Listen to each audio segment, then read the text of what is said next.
Know your rights. Help end discriminatory, abusive, and illegal policing.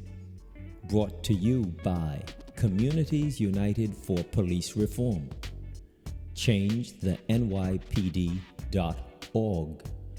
and Hotep Kenyatta. Bear in mind that not all police officers are abusive. However, it's much better to be safe than sorry if you are a civilian. This document describes some of your rights under the law when interacting with the police in New York State and offers some strategies for protecting your rights during police encounters. If you are not in New York State, many of these tips may still help you. However, do more research on the laws and guidelines that police are supposed to follow in your state or nation. We know that the reality is that police officers often don't respect our rights, and that there can be a risk that asserting your rights during a police encounter may escalate the situation into a more negative direction.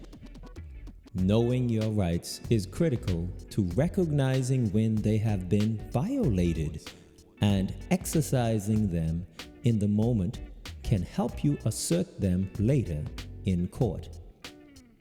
We encourage people to assert their rights calmly and respectfully, and to trust their instincts to protect their safety.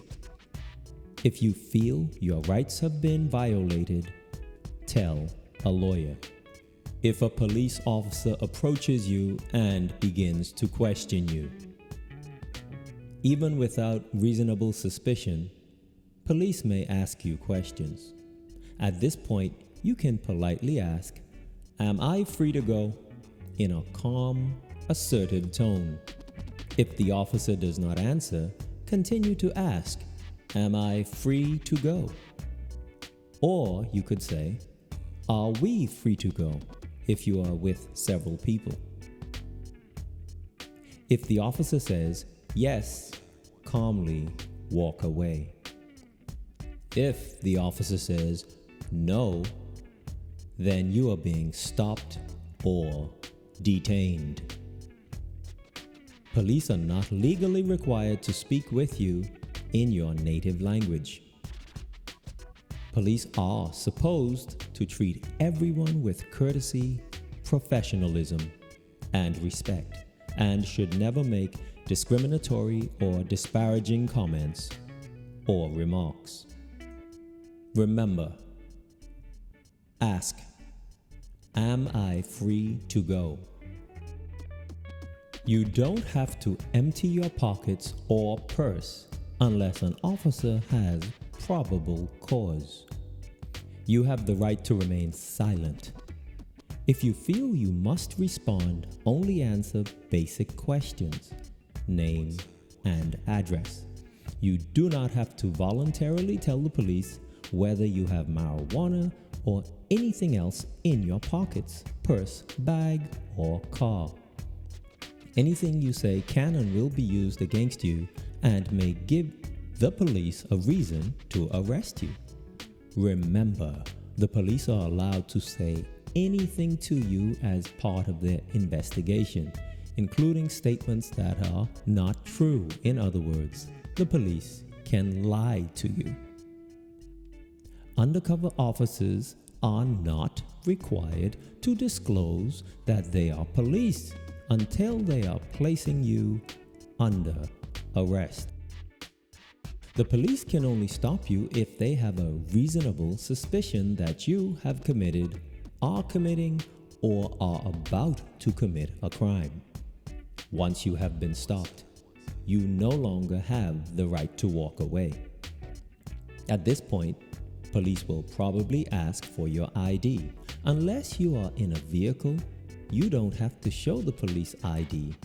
Not carrying or not having an ID is not a crime in New York. And the police should not take you to the precinct against your will to verify your identity if you don't show or have ID unless they have probable cause. more evidence than reasonable suspicion that you committed a crime. However, as a practical matter, presenting ID may help you avoid an unlawful arrest. And for some ethnic communities, you may be aware that you face more police brutality than some other communities, so you should particularly be calm but on guard. You may ask why you're being stopped, but the police are not required to tell you. Remember, police officers can be unpredictable and can quickly escalate a problem if they haven't been trained well or if they are bigots or racists, particularly if they feel unsafe, disrespected, or that they don't have control of the situation. Therefore, it's best to remain calm, cool, and collected. If you make sudden movements, act in a way that is perceived as angry or aggressive, run or physically resist, you may get beaten or even shot. When possible, try to be in an area that is well lit with other people around and possibly cameras in the area, as opposed to going into a dark area alone with a rogue police officer or officers. If the cops, aka police, frisk you, police officers can only legally frisk you if they have reasonable suspicion to believe that you are armed and they are in danger. A frisk is a pat down of the outside of your clothing or bag to determine if you are armed and pose a danger to the officer's safety. A frisk is a limited search for weapons, not for drugs, etc. Police officers may not reach into your pockets or your bag or purse or require you to empty your pockets simply to find drugs or other evidence of criminal activity. You do not have to consent to a frisk. Once an officer starts to frisk you, you can say in an audible and calm but assertive tone, "I do not consent to this search." This may stop the police from illegally searching you, or it may not. You should never physically resist a search. But if you say you do not consent to a search and they continue to search you anyway, it can help you later in court. Because a frisk is supposed to be a limited and quick pat down to check for weapons for officer safety, an officer of any gender can frisk you. You can ask to be frisked by an officer of a different gender, but the cops don't have to honor that request. Remember the words, "I do not consent to this search," and you may want to repeat it once or twice. If the police search you, a search is any inspection of your person that goes beyond a frisk. This includes going into your pockets, any bag or closed container you are carrying, feeling the inside of your waistband, taking off your hat, and removing your shoes, etc. Police may only search you if 1. They have probable cause, which is more evidence than reasonable suspicion, that the search will reveal evidence that you committed a crime, are armed, or are concealing contraband. 2. If you consent to the search, then 3. If they have a warrant, or 4. If you have been arrested. You do not have to consent to a search of your clothes, your home, or your possessions. Say politely but loudly enough to hear, "I do not consent to this search." This can help you if the police didn't have a legal justification to search you and then try to use what they find against you in court. You do not have to empty your pockets or open your purse or backpack on the street at the request of an officer. In fact, if you do so, you may be giving the cops your consent to search you even when they don't have probable cause. If a search goes beyond a frisk is a quick pat down of the outside of your clothing to check for weapons. You can request that the search be conducted by an officer of your gender, but this is not a right unless you are at a police precinct. I am going to remain silent. I want a lawyer. Yes, that is the sentence that you want to say if you are arrested. If the cops ask you questions after you have been arrested, interrogate you, ask for a lawyer. Once you do, all questions should stop. Whether or not the police read you your Miranda rights, you have the right to remain silent. If you are arrested, state clearly, "I am going to remain silent. I'd like to speak to a lawyer." Even if the police don't read you your Miranda rights, what you say may be used against you. Anytime you are questioned in police custody, you should say out loud, "I am going to remain silent. I want a lawyer." Even if you make a mistake and start talking to the cops, it's not too late to use your rights. Once you do, the cops must stop interrogating you. If the police arrest you, the police may arrest you if they have probable cause, which is hard evidence that you committed a crime.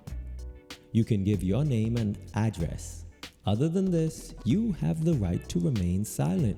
Use it. Say out loud, "I'm going to remain silent. I want a lawyer." Don't talk about anything that has to do with your arrest to anyone without having a lawyer present. Don't even talk to police officers or district attorneys, even if they say they are trying to help you. Remember, police are trained to trick you into making a confession. Do not sign anything without a lawyer present. You may be waiving your rights or confessing to a crime. If you're arrested, you will be handcuffed, searched, photographed, and fingerprinted for most offenses. Once at the precinct, you should be searched by an officer of the same gender or of the gender you request. If this does not happen, you can remind the police that they are required to explain why in their command log. If you have children with you, you can ask the police to call a family member or friend before they take you away. What to do if the police stop you while you are in a vehicle? Remember, if you are in a vehicle and the police do not have a warrant, you can say, "I do not consent to this search." However, if you are in a cab or another vehicle being driven by someone else, the police do have the right in New York State to ask you your name and address. Additional information on what you should do if you are in a car, truck, cab, etc., and you are stopped by a police officer or several cops. The car or vehicle can be stopped if the cops have a reasonable suspicion that the driver committed a traffic violation or that the vehicle is involved in criminal activity. If the cops stop you, they will probably look into the car through the window and might even shine a flashlight inside if it's dark outside. If they don't see anything, they may not search you or in the car. If they search anyway, say out loud, "I do not consent to this search." However, if they have a court order, then of course they have the right to search. If the police see contraband or evidence of a crime in plain view, they can search the car without a warrant. They can order the driver and passengers out of the car or vehicle for officer safety. They can also frisk the driver and passengers and search the glove compartment if they have a reasonable suspicion that someone is armed. They cannot search the trunk on the scene without probable cause to believe a crime has been committed. 2. A warrant. Or 3. Your permission. If they try to, calmly say out loud, "I do not consent to this search." If the car is impounded, they can search it. Only the driver of the car is required to show a driver's license. Both the driver and passengers can invoke their right to silence. However, for some ethnic groups, it may not hurt you to show your driver's license, especially if you are not and have not been involved in any criminal activity. Now, some additional quick tips that could save your life or keep you out of jail, etc. If police visit your home, you have the right to say, "Please slip the warrant under the door." You also have the right, if they have no warrant, to say, "I will not be opening the door." However, for certain ethnic communities, some rogue police officers have been known to kick down doors and accost or shoot the person inside. So it behooves people in those communities to say something like, "I am recording from inside my home and it is streaming live to various sources, so please respect my privacy and my home." If you are under the age of 18, you have the right to say, "I am going to remain silent. I want a lawyer and my parents or guardians." Public housing residents have the same constitutional rights as anyone else on the street or in private housing. However, public housing corporations sometimes have policies and procedures that may work around those rights. It is up to you, if you live in public housing, to know the rules and their laws and guidelines. If you are in a public space such as a park, a public library, public sidewalk, public street, etc., whether you are homeless or not, if you are approached by a police officer or a group of cops and they seek to harass you, say the following: "I have the right to use this public space." If they then continue to pursue you or harass you, then remember, you can say things such as, "I do not agree to this search." And remember at critical points to say, "Am I free to go, officer?" And if you were able to glean the name of the officer or officers in question, you could say something like, "Officers Smith and Curry, am I free to go?" If, however, you are being placed under arrest, if you have children with you, ask the officers, "May I please call someone to get my children?" Also remember, from that point on, if you are under arrest, say the following: "Officers, I have nothing further to say. I do, however, want a lawyer. Thank you." If you are not a U.S. citizen, remember, accepting a plea bargain could negatively impact your citizenship. Remember, if you are a cop watcher, You must stay a safe distance, not impede the police officers, but make sure to get notes. This has been brought to you by Communities United for Police Reform. And I am Hotep Kenyatta. Remember, not all police officers are bad, but it's better to be safe than sorry.